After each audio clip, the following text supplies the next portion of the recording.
Guys, what is going on? This is Shaylin from Altcoin Buzz here to report the news for today. So let's get straight into it. So Bitcoin's price watch. Here's what's on this morning. So just looking at the half an hour intervals, we can see that we have started seeing a bit of uprising right now and some upticking with some dips here and there, but for the most part the market looks a bit stable, with it just basically going sideways and not really increasing too drastically or dropping too drastically. So that's always good to see, I guess. If it was fully dropping, that would be a buying opportunity, as we always see it that way. So just by looking at this chart, it goes on to say that a target at 11,600 looks realistic at this stage. And looking to the downside, if we see a price close below support, we'll be able to jump into a short trade towards 11,200. But again, guys, this is just their analysis, which is news BTC. Nothing is for certain by any means. It's just how you read analysis. I guess we're just gonna have to wait and see as time goes on whether or not it is accurate. So just by looking at Express, they go on to say that Bitcoin is boring. Here's what needs to happen before everyone uses cryptocurrency. So this investor, known as Chang, goes on to say that from an investor perspective, especially from a venture capitalist investor, Bitcoin is boring. She compares it to the Motorola phone, and she goes on to say, it's like the Motorola phone back in 1984. Great, we have bricks that cost $3,900 and weighs 2 pounds and works alright. But we realize that after Bitcoin, there are 3 to 4 major key areas in infrastructure that needs to be resolved before we can really move into mass adoption of the technology. So she goes on to say that she really loves the technology of blockchain and what Bitcoin is trying to do, but because of those 3 to 4 major areas of infrastructure, it really hinders the success of it in the long term.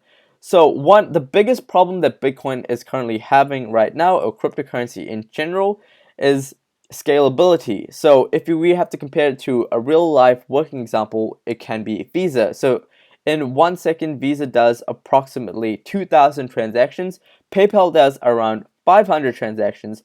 Bitcoin does 7 transactions, and Ethereum maxes out at about 50 transactions. So until we see Ethereum and Bitcoin really bump up those numbers, we're not really going to see that mass adoption that we are really looking for.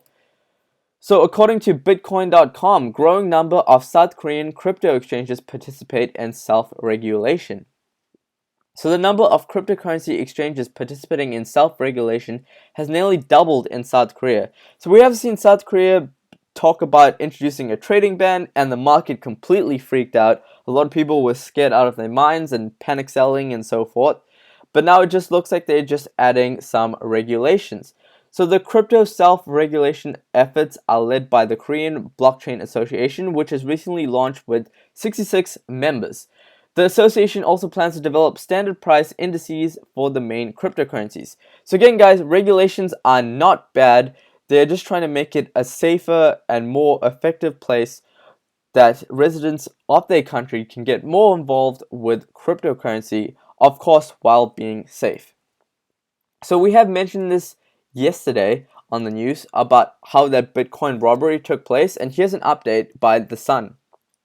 So the Bitcoin robbery victim is too scared to return home with his wife and baby after armed robbers forced City Trader to transfer cryptocurrency funds at gunpoint.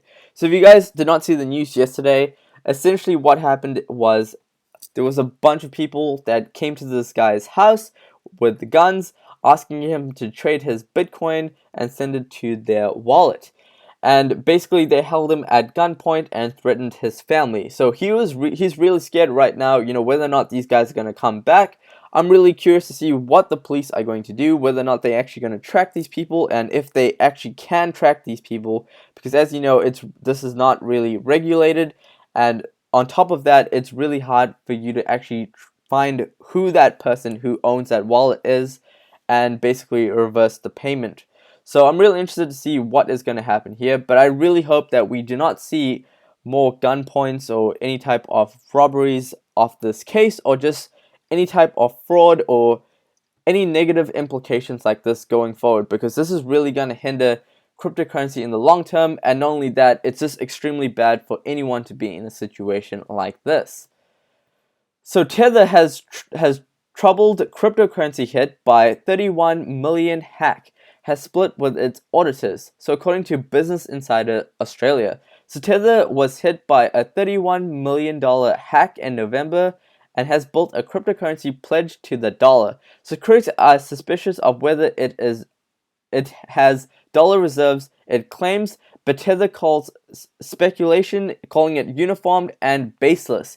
So it goes on to say that the company has now parted ways with its auditor, which was reviewing its holding, and it blames its auditors for its detailed procedures. So what do you guys think about Tether? Do you guys think that it actually has a long-term vision? Are you guys putting money in Tether? Leave a comment below, let us know what you think about Tether. Speaking about regulations, Philippines is also in the news today. So Philippines to develop rules on cryptocurrency trading. So in this article, it goes on to say that the Philippines Security and Exchange Commission said that on Monday it is crafting rules to regulate cryptocurrency transactions to protect investors and the risk of fraud. So the regulation will cover insurance and registration of cryptocurrencies is expected and to be finalized this year. So again, guys, adding restrictions and regulations is not really the end of the world by any means. They're just making it more efficient and safer for residents of their country to get more involved with cryptocurrencies. Because if you don't have regulations at all, and and your whole country invests money into cryptocurrency, or let's just say they invest into something that is completely speculative, and something bad happens, then it's kind of like blood on their hands. So that's what's happening here. I'm not saying cryptocurrency is a bubble by any means. I definitely love blockchain. I think it has an awesome future. But I think that the more regulations that we see to a certain extent, the better it will be. But with that being said, if they add too much regulations, then that will do the opposite effect. So let's head over to Twitter and let's see what new updates we have. So TRON has just posted this update 2 hours ago, and they have just been listed on Huobi.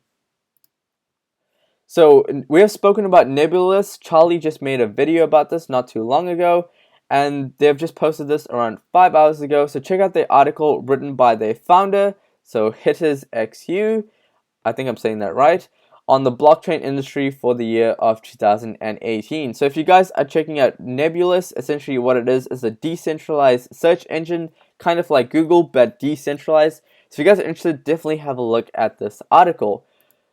I do know that we do have a lot of people who are interested in SelfKey, so they have just posted this 8 hours ago saying that the SelfKey token drop is live. Do not miss your chance to get free key tokens on an exclusive preview on the SelfKey wallet before its official public launch.